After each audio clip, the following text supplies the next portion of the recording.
Good morning friends. Last day अपन discuss कर रहे थे कि double circuit lines, double circuit configuration of the transmission line, double circuit configuration. तो अपन ने double circuit configuration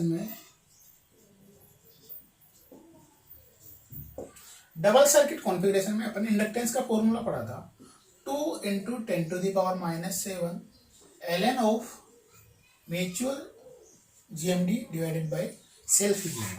mutual GMD को कैलकुलेट करना और सेल्फ GMD को भी कैलकुलेट अपन करना सीखे थे। तो ये अपन ने देखा था लास्ट टाइम पे।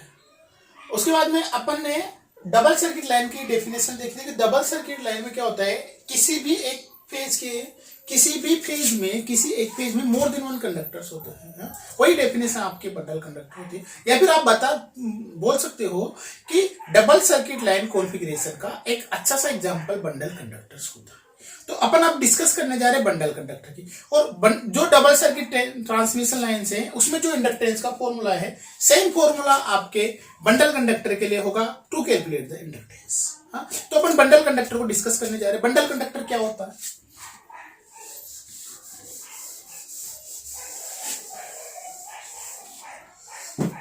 Bundle conductor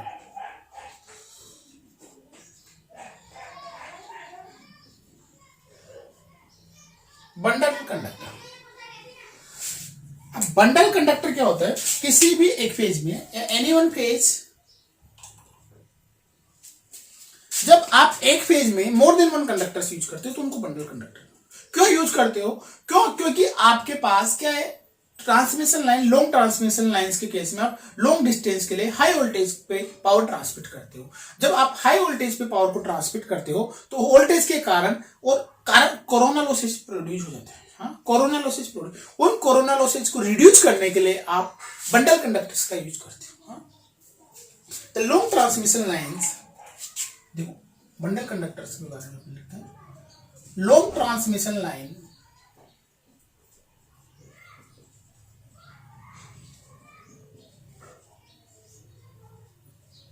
the long transmission lines carrying high voltage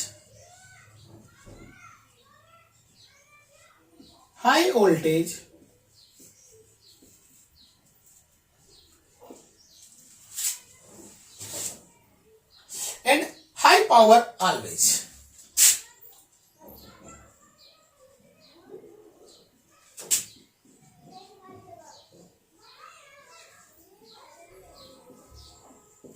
जो आपकी लॉन्ग ट्रांसमिशन लाइन होती है या जो आपकी हाई वोल्टेज ट्रांसमिशन लाइंस होती है, वो हमेशा आपके पास ऑपरेटिंग वोल्टेज उनका हाई वोल्टेज होता है और हमेशा हाई पावर को कैरी करती है।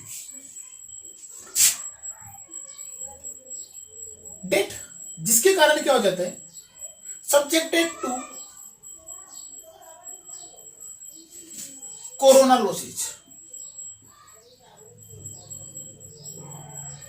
जिसके कारण आपके पास क्या हो जाता है, corona loss problem, corona losses problem.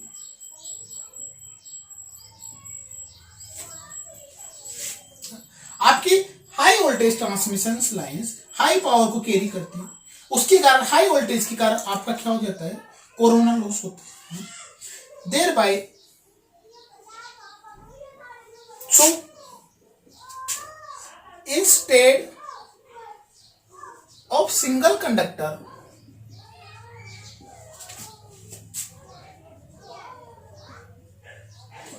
we use a group of conductor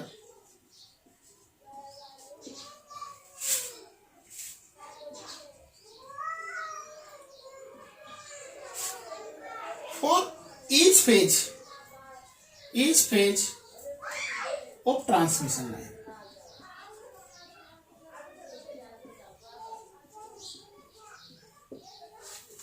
देखो, सिंगल कंडक्टर को यूज करने की वजह आप क्या यूज करते हो, आप group of the conductors, each phase of the transmission lines, group of conductors. This group is called, इस ग्रुप को क्या बोलते हो, this group is called bundle conductor. इस ग्रुप को आप क्या बोलते हो, बंडल बोलते हो।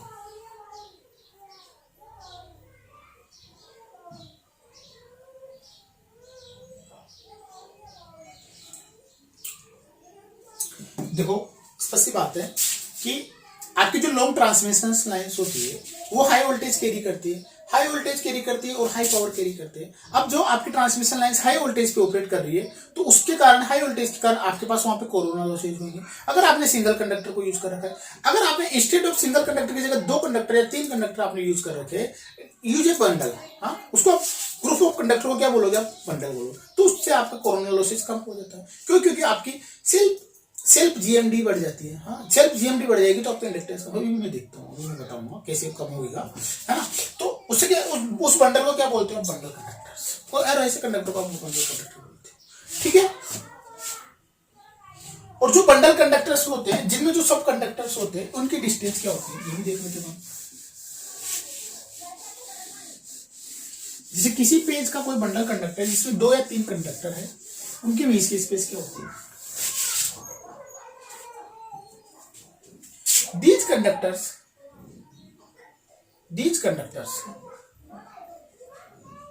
कौन से कंडक्टर्स की बात करें अपन? जो एक बंडल, जिसे फेज ए के ग्रुप में सेपरेट है, हाँ, जिसे फेज ए में आपने 3 कंडक्टर यूज कर रखे, 2 कंडक्टर, तो उनके बीच की डिस्टेंस को अपन डिस्कस करें। These conductors are separated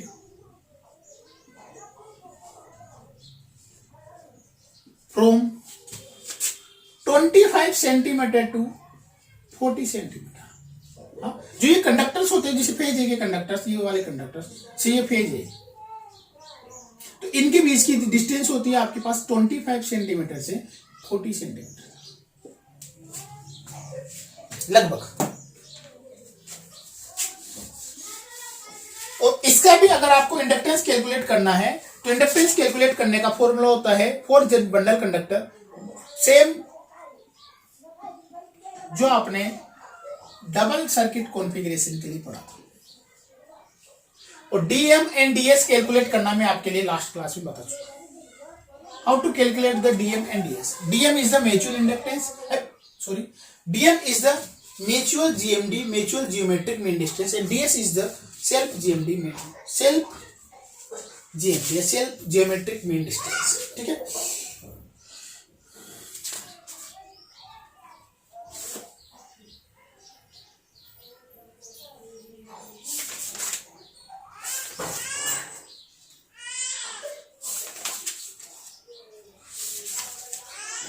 अपन एक सिंपल सा क्वेश्चंस करते हैं जिसमें अपन इंडक्टेंस फाइंड आउट करेंगे। चलो एक क्वेश्चंस न्यूमेरिकल देख लेते हैं। एक इंडक्टेंस का सिंपल सा न्यूमेरिकल है, ज्यादा टोटली न्यूमेरिकल नहीं है। डीएम एंड डीएस को कैसे कैलकुलेट करेंगे अपन ये भी अपन उसमें देखेंगे। Find the inductance of a conductor A bundle conductors. अपने को इंडक्टेंस फाइंड करना है। Find the inductance of conductor. आपको इंडक्टेंस फाइंड आउट करना है कंडक्टर का, हाँ, जिसमें आपको कॉन्फ़िगरेशन दे रखा है। मैं डायरेक्टली लिख देता हूँ कॉन्फ़िगरेशन, अपने को डेफिनेशन की जरूरत नहीं है, मैं डायरेक्ट आपको कॉन्फ़िगरेशन दे देता हूँ। आपके पास ए फेज है, ये मैं यहाँ पे लिख देता हूँ ए फेज में आपके पास 2 कंडक्टर दिए हुए, दोनों कंडक्टर के बीच की डिस्टेंस है आपके पास 40 सेंटीमीटर। ये आपके पास ए है, ये आपके पास ए डेज, ठीक है। उसके बाद में बी फेज है आपके पास। बी फेज में भी आपके पास 2 कंडक्टर है, ये बी है, ये बी डेज है आपके पास। इसके बीच की डिस्टेंस भी आपके पास 40 सेंटीमीटर है। सी कंडक्टर है आपके पास, सी कंडक्टर की डिस्टेंस भी आपके पास 40 सेंटीमीटर है। और यहां से बीच से आपके ये वाली डिस्टेंस दे रखी है, ये वाली डिस्टेंस उसने डिफाइन कर रखी है 6 मीटर, सॉरी, हाँ 6 मीटर। ये वाली डिस्टेंस भी 6 मीटर है और ये वाली डिस्टेंस भी 6 मीटर। आपको पूछा है कि find the inductance of this conductor. ये कंडक्टर ए है, ये कंडक्टर बी है और ये कंडक्टर सी है, सी और सी डेस। तो सबसे पहले अपने को सेल्फ जीएमडी निकालना है, सेल्फ जीएमडी निकालना है। अब देखो मेरे सुनो, कंडक्टेंस क्या हो जाएगा, इंडक्टेंस क्या हो जाएगा 2 × 10⁻⁷ ln of mutual GMD divided by mutual self GMD. हाँ, तो मैं सबसे पहले सेल्फ जीएमडी निकालता हूं फॉर डीएस। हाँ, अब डीएस सुनो, इस वाले कंडक्टर के लिए मैं पहले डीएस 1 निकालूंगा, तो क्या आ जाएगा, ए का ए से डिस्टेंस, फिर ए का ए डैश से डिस्टेंस, ए डैश का ए से, और ए डैश का ए डैश से डिस्टेंस, और इसका 1/2। हाँ, ये होगा, यही होगा। ठीक है, ए का ए से डिस्टेंस कितना होगा भाई, इसकी रेडियस भी दे रखी है उसने, है ना, रेडियस इज 0.5 सेंटीमीटर। इनकी रेडियस क्या है, R is 0.5 centimetre, radius is 0.5 centimetre of each. तो इसका इससे तो इसकी रेडियस के बराबर ही होगा, तो 0.5 इंटू 0.7788। क्यों होगा, क्योंकि भाई आप यहाँ पे रेडियस नहीं लिख के आर डैश लिखते हो। सिमिलर इसका भी यही होगा, इसका भी सेम यही होगा, तो इसका तो मैं स्क्वायर कर देता हूँ। इन दोनों के बीच की डिस्टेंस या तो यहां से काउंट करो या वहां से काउंट करो, आपके पास कितनी होने वाली है, 40 सेंटीमीटर। ये आपके पास, या फिर इसको आप लिख सकते हो 0.5 इंटू 0.7788 इंटू 40, स्क्वायर स्क्वायर है, स्क्वायर स्क्वायर है, तो स्क्वायर की जगह पे यहाँ पे 1/2 दे देते हैं। ठीक है, देखो DS2 कैलकुलेट करो, अगर आप D B B dash, D B dash B और डी बी डैश बी, हाँ, बी बी और बी डैश बी सेम आने वाला है, 0.5 है ना, 0.5 इंटू 0.7788 की पावर 2। ये भी आपके पास 40 सेंटीमीटर है, और इनका, तो देखो DS1 DS2 और DS3 तीनों के तीनों सेम आएंगे आपके पास, तीनों के तीनों सेम आएंगे। मेरे को पता है कि DS1 DS2 और DS3 तीनों के तीनों क्या आएंगे, सेम आएंगे। और आप DS निकालोगे, जो क्या होगा, DS1 DS2 और DS3 की पावर 1/3। हाँ, ये तीनों सेम है, तो ये केवल DS1 के बराबर आएगा। इसलिए बराबर आएगा क्योंकि तीनों सेम है, तो तीनों की पावर होल स्क्वायर कैंसिल हो जाएगा और क्यूब कैंसिल हो जाएगा। हाँ, तीनों बराबर है, तो ये DS1 के बराबर आएगा। तो मैं डायरेक्टली लिख देता हूँ यहाँ पे DS1, ये बराबर, यही आपका क्या हो जाएगा, सेल्फ जीएमडी, यही आपका सेल्फ जीएमडी हो जाएगा। यही क्या हो जाएगा मेरे पास, सेल्फ जीएमडी।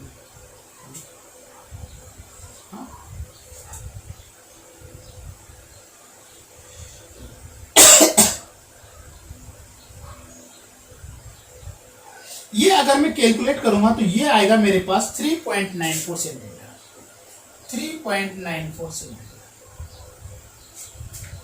ये अगर मैं कैलकुलेशन करता हूं इसकी 3.94 सेंटीमीटर। ठीक है, अब मैं दूसरा देखता हूं, DM म्यूचुअल इंडक्टेंस। DM क्या लेता हूं, एच को बी से, बी को ए को बी से।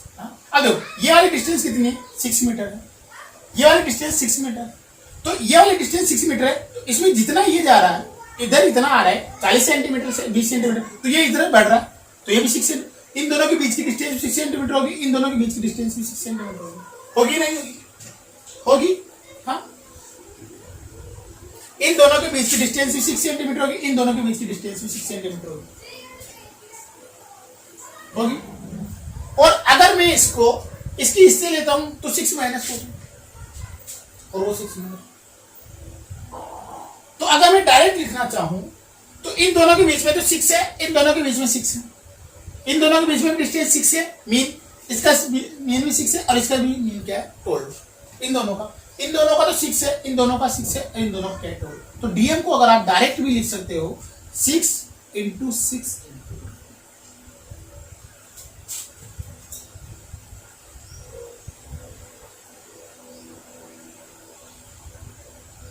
नहीं है, समझ में। चलो इसको अपन पूरा दोबारा करो।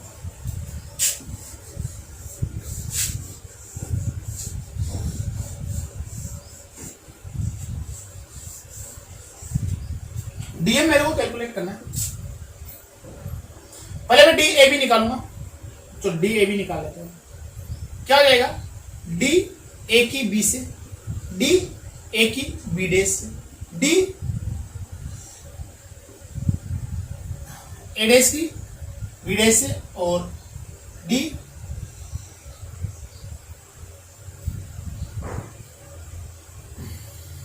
बी डे की ए से।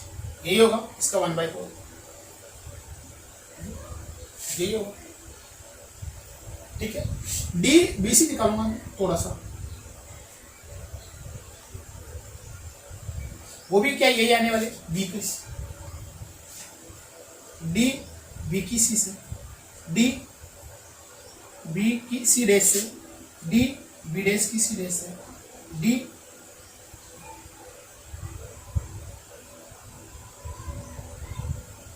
बी डैश की सी से। ठीक है, देखो मैं इसको कैलकुलेट करता हूं, इसके इससे डिस्टेंस डी ए बी क्या आने वाले 6, इसकी इससे, ऐसे कैसे इसकी इससे, ये वाली भी क्या आने वाली 6, हाँ ये वाली भी 6 आएगी, ये वाली भी 6 आएगी। ठीक है, इसकी इससे देखो, इसकी इससे 6 + 4 20, 6 + 20 सेंटीमीटर, 20 सेंटीमीटर को मैं 0.2 सेंटीमीटर लिख सकता हूँ, 0.2 मीटर लिख सकता हूँ, 20 सेंटीमीटर। ये यहां से लेकर के, सुनो, यहां से लेकर के चलना है, ये इसका की डिस्टेंस लेनी मेरे को, इस है ना, तो 6 तो ये होगी 20 20 6 + 6.4। सिमिलरली आप इसकी और इससे लो, हाँ तो ये भी 20 - 20 तो 6 - 40 तो 5 पॉइंट। सिमिलर इसमें भी यही होगा,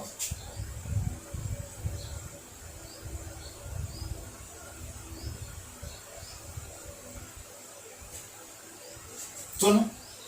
और ये इस वाले की इससे लोगे, इस वाले की इससे लोगे जरा, तो देखो देखो पहले इसकी इससे लोगे, सॉरी, डी ए का सी से, ए का सी डैश से, डी ए डैश का सी से, ए डैश का सी डैश से, है ना। तो देखो डी ए की सी से, ये इधर इतना हो रहा है, इधर इतना हो रहा है, बात बराबर है, तोड़ ऐसे से ए डैश का सी डैश से, ए डैश का सी डैश से, हाँ अब ए डैश का सी से, ए डैश का सी से, ए डैश का सी से 12 - 4 तो 11.6, और ये हो जाएगा आपके पास ए का सी डैश से 12 इसका भी बन गया। तीनों को लोगे आप, देखो मेरे सुनो, 6 की पावर 1 6 1 6 1 6 ये रहा, 1 6 ये रहा, 1 6 ये रहा, 1 6 ये रहा, 4 6 है, हाँ 4 6 है। अगर इन दोनों को 1/8 करूंगा तो फिर मैं बाहर आ जाएगा, है ना, तो 6 की 6 तो आ जाएगा इसमें, एक तो 6 आ जाएगा, एक इनका एवरेज अगर आप लोगे तो 6.5 होगा इनका एवरेज, और 12.5 होगा, हाँ? तो अगर मैं इसका लिखना चाहूं तो डी एस हो जाएगा ए बी बी सी सी ए, और इसकी power 1/3।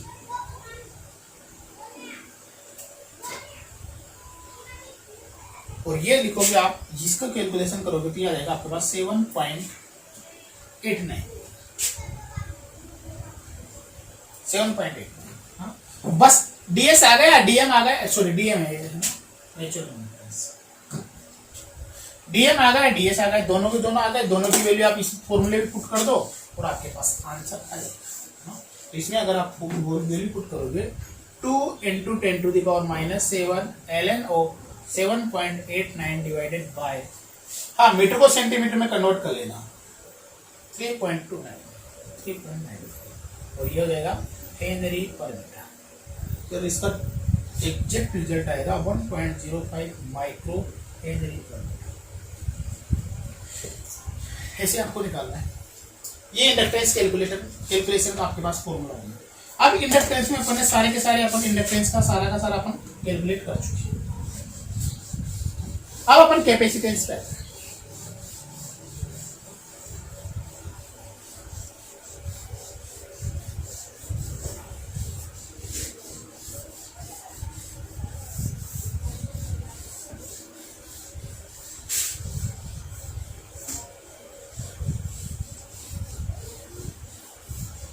Capacitance of the transmission line, simple सा टॉपिक है, जिसे आपने इंडक्टेंस निकाला वैसे वैसे आपने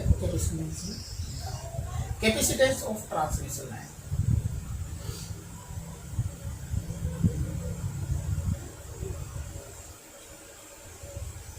आपको कैपेसिटेंस करना क्या है, तो कैपेसिटेंस होता क्या है सबसे पहले तो अपन देखते हैं। हाँ, कैपेसिटेंस होता क्या है, ये भी एक मटेरियल की प्रॉपर्टी होती है। कैपेसिटेंस भी एक मटेरियल की प्रॉपर्टी होती है, या आपके जो ट्रांसमिशन कंडक्टर्स होता है उसकी प्रॉपर्टी होती है कि एनर्जी को स्टोर करता है किस फॉर्म में, इलेक्ट्रोस्टैटिक फॉर्म में।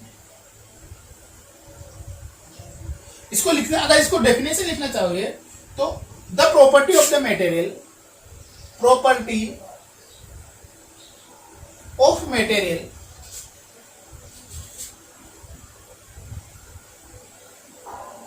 to store the energy in form of electrostatic या field of electrostatic, in the electrostatic field।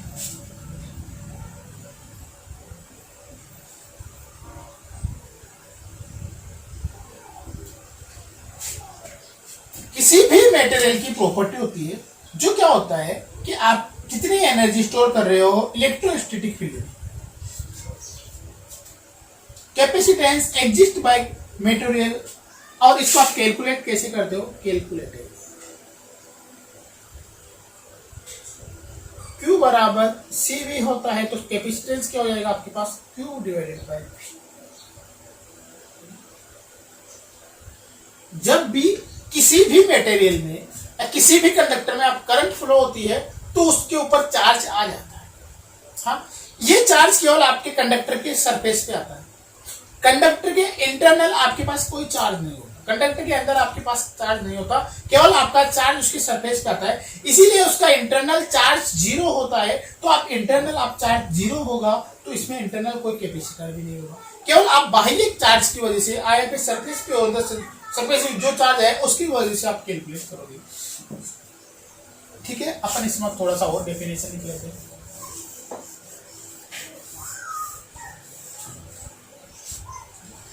In calculation of capacitance it is the standard practice to estimate the, अपने को क्या calculate करना पड़ेगा, सबसे पहले सी की डेफिनेशन है तो अपने को पोटेंशियल कैलकुलेट करना पड़ेगा।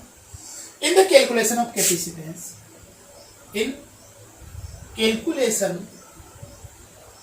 of capacitance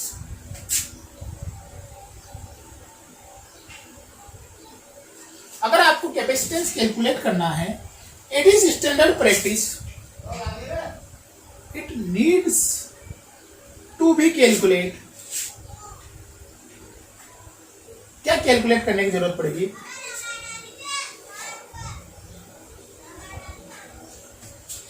potential of conductor. आपको उस कंडक्टर का पोटेंशियल कैलकुलेट करना पड़ेगा, total potential inside and outside the conductor, total potential.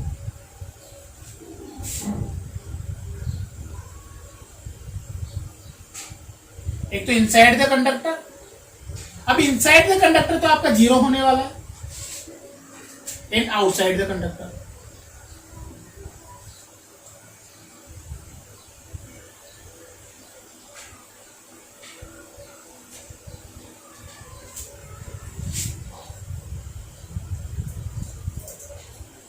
Because potential inside the conductor is zero, the can be, क्योंकि inside conductor potential will be zero.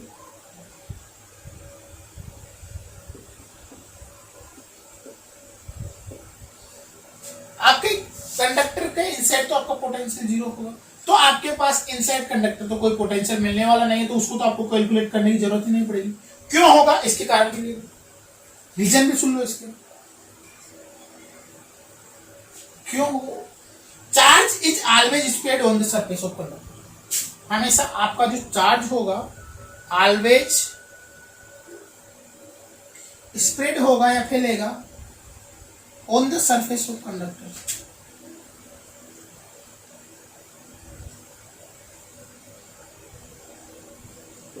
जो आपका charge आएगा, जो आपका चार्ज अकुमुलेशन होगा या चार्ज जो आपकी किसी भी कंडक्टर पे आएगा तो वो किस पे आएगा, surface of the conductor. Only inside the charge distribution is zero. Inside the charge, किसके इनसाइड, कंडक्टर के inside the charge distribution is zero.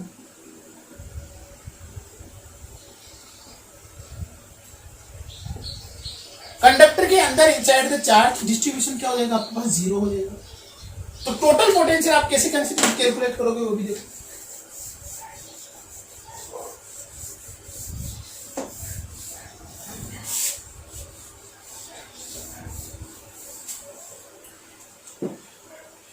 Potential calculation,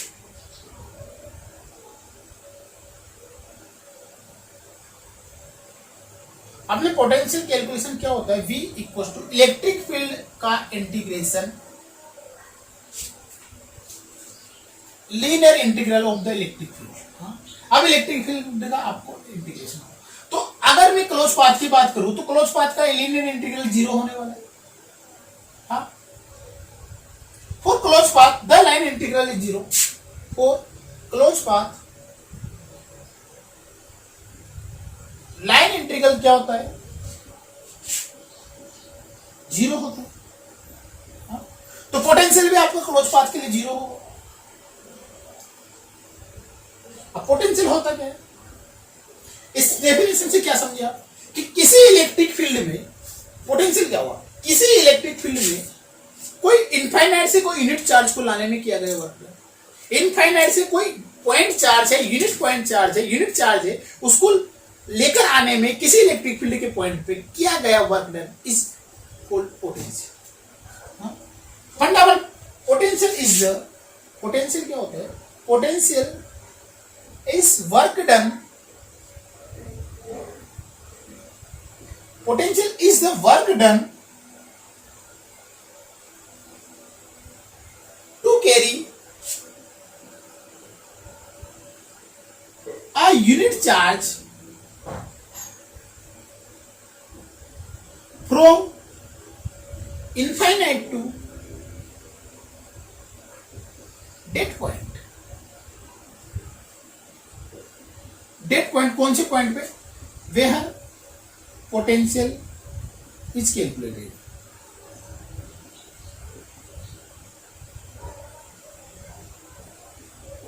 against the electric field.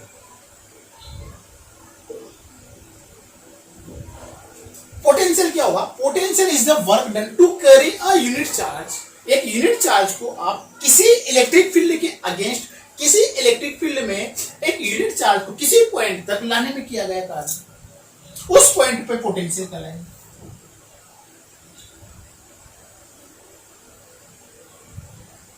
और work done in close path is zero. क्यों होता है भाई work done किसी close path में zero, क्यों, बिकॉज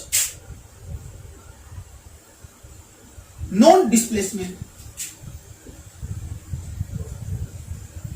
अगर आपके पास कोई डिस्प्लेसमेंट ही नहीं होगा तो आपके पास, जब आपके पास कोई डिस्प्लेसमेंट ही नहीं होगा तो क्लोज पाथ होगा, हाँ, तो उसमें किया गया कार्य आपके पास जीरो होगा।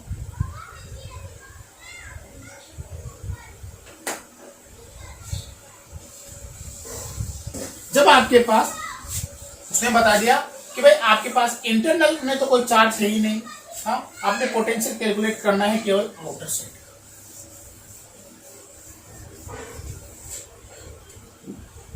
There bye capacitance calculation, thereby for capacitance calculation, अगर आपको कैपेसिटेंस कैलकुलेट करना है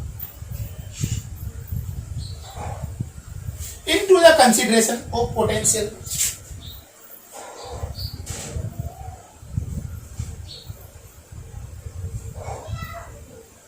पोटेंशियल आउटसाइड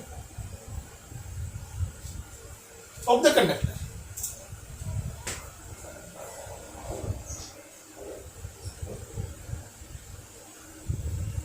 कंडक्टर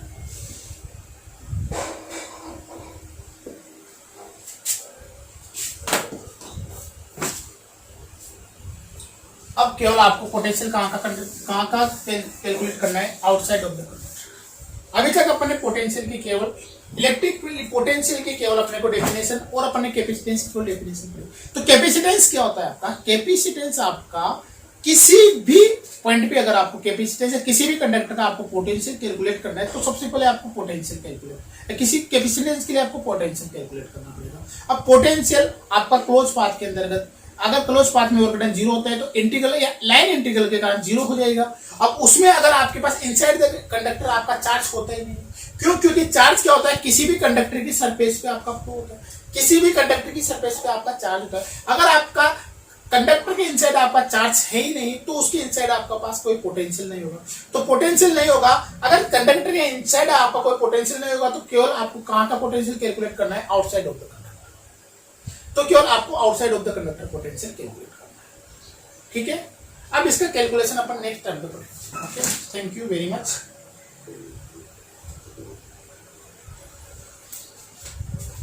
ऐसा पढ़ियो।